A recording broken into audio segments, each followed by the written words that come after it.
అంశాన్ని చూడాలి. వేటుభయం ఫోటో నాటకం ఏంది అన్నా? ఏ పార్టీలో ఉన్నారన్న 10 మంది? కడియం శ్రీహరి ఏ పార్టీ అన్నా? దానం నాగేందర్ ఏ పార్టీ? ఒక్కసారి మీరు ఆలోచించండి. 10 మంది ఎమ్మెల్యేలు బీఆర్ఎస్ పార్టీ నుండి కాంగ్రెస్ పార్టీలోకి వెళ్ళిళ్ళు కండవా కప్పుకున్నారు. లేదు మేము దేవుడి దగ్గరికి వెళ్ళినాం, ఆయన కప్పిన శాల్వా మాకు దేవుడికి సంబంధించిన సన్మాన కార్యక్రమానికి సంబంధించి అని చెప్పిళ్ళు ఈ సవట దద్దమ్మలు. మనం కూడా ఎర్రి గొర్రెల లెక్క మనం కూడా విన్నాం. కానీ ఇవాళ ఏమంటున్నారు? మేము ఏదైతే సుప్రీంకోర్టుకు సంబంధించి ఖచ్చితంగా వెళ్ళిన తర్వాత లీగల్గా అక్కడ ఖచ్చితంగా తెలంగాణలో ఉప ఎన్నికలు రాబోతున్నాయి, తెలంగాణలో ఉప ఎన్నికలు అనేది తథ్యం, తెలంగాణలో ఉప ఎన్నికలు అనేది అనివార్యం అంటూ కూడా సుప్రీంకోర్టు సంచలనమైన తీర్పు ఇవ్వబోతుంది. ఎందుకంటే మహారాష్ట్రలో జరిగిన తీరు చూస్తాం, కేరళలో జరిగిన తీరు చూస్తాం, దాంతోపాటు తెలంగాణలో కూడా అదే పరిస్థితి జరగబోతున్నది అనేది కూడా వాస్తవం. అయితే ఇక్కడ ఒక ప్రధానమైన డ్రామా చోటు చేసుకుంది. ఏమి డ్రామాలంటే, రాజకీయ నాయకుడు అంటే రజకన్న గోకన్న విలువిద్యలు నేర్చిన వాడే రాజకీయ నాయకుడు అనేది చాలా క్లారిటీగా ఉంది. ఎందుకంటే చీకట్లో రాజకీయం, వెలుగులో రాజకీయం. కమల్ హాసన్, నేను చెప్తున్నా కదా, అందరి హీరోలను గనక ఒకవేళ మనం ఏదైనా జ్యూస్లో ఏదైనా చేసుకోగలిగితే వాళ్ళందరినీ మిక్సీ పడితే ఆ కొత్తగా వచ్చిన రూపమే ఈ యాక్టర్లే, పేర్లే ఎవరు? రాజకీయ నాయకులు. వీళ్ళ ముందు యాక్టింగ్ భలే ఉంటుంది, మామూలుగా ఉండదు. వాళ్ళని నమ్మి మీరు మోసపోకూరు. ఒకసారి ఈ చరిత్ర ఏందో చూద్దాం. ఏంది? ఫిరాయింపుల ఎమ్మెల్యేలలో అనర్హత భయం, బీఆర్ఎస్ పేరుతో ఫిరాయింపుదారులలో గుబులు, అనువైన సాకుల కోసం ఎమ్మెల్యేల వెతుకులాట, కాంగ్రెస్ ఫ్లెక్సీలలో తమ ఫోటోలపై బండ్ల డ్రామా, పోలీసులకు ఫిర్యాదు చేసిన గద్వాల ఎమ్మెల్యే, గతంలో సీఎల్పీ భేటీకి హాజరైన కృష్ణమోహన్. అవునా? ఈయన ఇక్కడ ఫోటో వేసిల్లు కదా, గద్వాల ఎమ్మెల్యే బండ్ల కృష్ణమోహన్ రెడ్డితో కాంగ్రెస్ నాయకుల ఫోటోలను ఏర్పాటు చేసిన ఓ ఫ్లెక్సీ. ఇక్కడ విషయం ఏంది? ఫ్లెక్సీలను సుప్రీంకోర్టు నమ్ముతుందా? నమ్మదు. ఇది లీగల్గా అంటే భారత రాజ్యాంగాన్ని కాస్తో కూస్తో నేను కింది నుండి మీదికి, మీది నుండి కిందికో 2 సార్లు చదివినా కాబట్టి నేను చెప్తున్నా.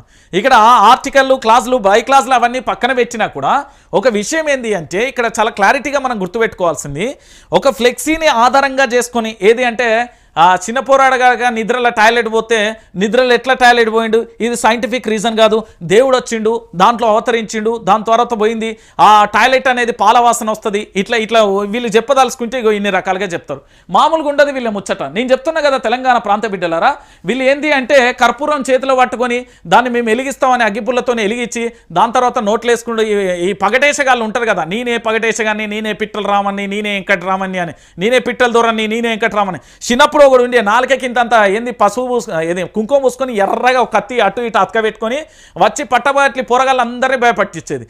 ఇవాళ కాంగ్రెస్ 10 మంది ఫిరాయింపు ఎమ్మెల్యేల పరిస్థితి కూడా కదండి. వీళ్ళ కల్లర్లు చూస్తూ ఉంటే ఊసరబెల్లికి కూడా భయం అవుతుందట. ఊసరబెల్లి రాత్రి కలర్లు చెప్తుంది, రంజిత్ భాయ్ మీ మనసులో మీ రాజకీయ నాయకులను చూస్తే మాకు మస్తు భయం, మాకంటే ఎక్కువ కలర్లు వేస్తున్నారు కదా వీళ్ళు అంటున్నారు. అవు గట్ల మారిపోయి మన 10 మంది ఎమ్మెల్యేలు.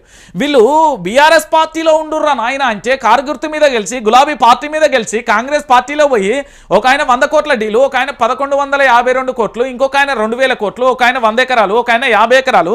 వీళ్ళ ఆర్థిక లాభాల స్వభావాల కోసం. దాంతోపాటు ఇంకొక విషయం ఏంటి అంటే, వీళ్ళు ఎక్కడ వెళ్ళినా కూడా ఇప్పుడు పోచారం పోయిండు వాళ్ళ కొడుకుల రాజకీయ భవిష్యత్తు కోసం, కడియం పోయిండు తన కూతురు కోసం 100 కోట్ల డీల్ కోసం, దాంతోపాటు ఇంకా చాలా మంది వెళ్ళిళ్ళు వాళ్ళంతా ఆర్థిక లాభాల కోసం వెళ్ళిన పరిస్థితి అందరికీ తెలిసిన విషయమే. అయితే ఇక్కడ వీళ్ళు మాత్రం ఇప్పుడు ఏం చేస్తున్నాడు, నా ఫ్లెక్సీ ఎందుకో కాంగ్రెస్లో వేసినావు అంటారు. వీళ్ళు చెప్పిర్రా? వీళ్ళ తెలివి ఎట్లున్నది అంటే, వెనకట పొయ్యి ఉంటుంది కదా, కట్టెల పొయ్యి కాడ గొట్టం ఊతారు కదా, వీళ్ళు గ్యాస్ మీద ఊదే రకం. అంత తెలివి మంతులు వీళ్ళు, మామూలు తెలివి మంతులు కాదు. వీళ్ళ ముచ్చట్లు ఇంటే వీళ్ళ మామూలుగా ఉండదు. వీళ్ళ కథ ఏంది అంటే వీళ్ళు ఏంది అంటే కళ్ళు తాగిన కోతి కంటే, ఎర్రలేసిన కుక్క కంటే అధ్వానంగా మారిపోయి ఇప్పుడు ఏం చేయాలో అర్థం కాదు. సుప్రీంకోర్టు ఎట్లాగో అనర్హత వేటు వేస్తుంది, ఇది ఖాయం. 10 స్థానాలలో 10 ఉప ఎన్నికలు అనేది అనివార్యం, తథ్యం. ఇప్పుడు ఏం చేయాలి? ఏమీ చేయలేం. నేనే వెంకట్రామన్ని, నేనే పిట్టల ధోరణి. ఏంటంటే పని లేని మంగళోడు పిల్లి తలకాయ ఉరుకుతాడు అంటారు చూడు. ఇప్పుడు సూపర్ ఎగ్జాంపుల్ ఇది. వాళ్ళోళ్ళే వేస్తారు, వాళ్ళోళ్ళే కేసులు పెట్టుకుంటారు. ఇది హై డ్రామా. ఏంది అంటే రేపు పొద్దుగాల పేపర్ క్లిప్లను కట్ చేసి ఇగో నాకు కాంగ్రెస్ పార్టీకి ఎలాంటి సంబంధం లేదు అని చెప్తారు. మరి కాంగ్రెస్ పార్టీ ఏం సంబంధం లేకపోతే తెలంగాణ భవన్కి రా, ప్రెస్ మీట్ పెట్టు. నీకు ప్రెస్ మీట్ ఏమైనా పేపర్ కావాలంటే నేను రాసిస్తా. ఎస్ఎల్బి ప్రమాదానికి సంబంధించి ఇప్పటి వరకు ప్రభుత్వం నిర్లక్ష్యంగా ఉంది, మాట్లాడు దాని మీద.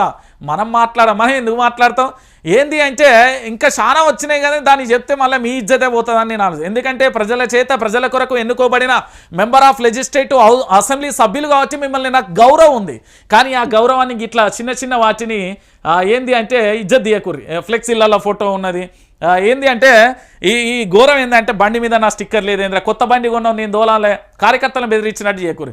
సో మొత్తానికి ఇక్కడ ఏంది అంటే పూర్తి స్థాయిలో 10 స్థానాలకు ఉప ఎన్నికలు అయితే తథ్యం. వీళ్ళు ఎన్ని డ్రామాలు చేసినా ఎన్ని పిట్టకథలు పడ్డా ఆఖరికి దొంగెవడో దొరెవడో తెలుస్తుంది. 10 మంది ఎమ్మెల్యేలకు సంబంధించి సుప్రీంకోర్టు నిర్ణయం. ఎందుకంటే నీ మహారాష్ట్ర తీర్పు జరిగినా కేరళకు సంబంధించి జరిగినా ఖచ్చితంగా కూడా తెలంగాణలో అవుతుంది. ఆల్రెడీ ఇక్కడ స్పీకర్కు సంబంధించి ఇక్కడ ఏది వాళ్ళ కార్యదర్శికి సంబంధించి ఆల్రెడీ సుప్రీం నోటీసులు ఇచ్చింది.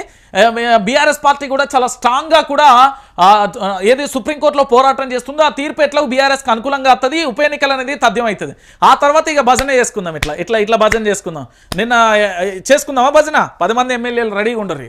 ఇక ఇదొక అంశం. ఇక ఇంకొక విషయం ఏంటంటే మీ అందరికీ తెలుసో తెలియదో మీరు ఈ వార్త వింటే చాలా షాక్ అవుతారు.